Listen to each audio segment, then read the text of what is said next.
گمان میکنم که گومانیتری برای آنکه خلق ما اولین خلق شیرگو شیردوستان و خلق غرب خلق تکنیکی علم و تکنولوژی را آنها بیشتر استفاده می‌برند.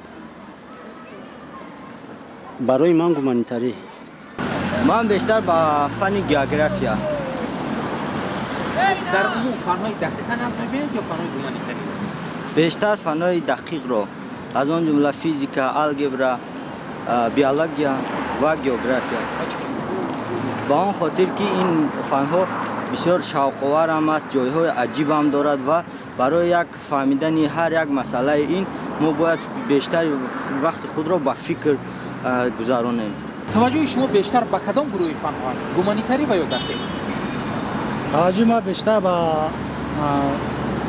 تاریخ، حقوق، تاریخ عمومی، بیولوژیا بیشتر شوق هواس دارم به این فن‌ها. توجه من به فن‌های گومانیتری مثلا حقوق، تاریخ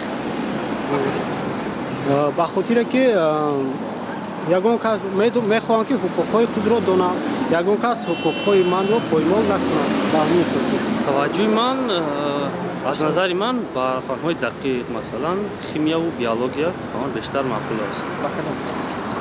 آن خاطری که من فکر من شخصا این با فن‌ها برای من شوقمنده.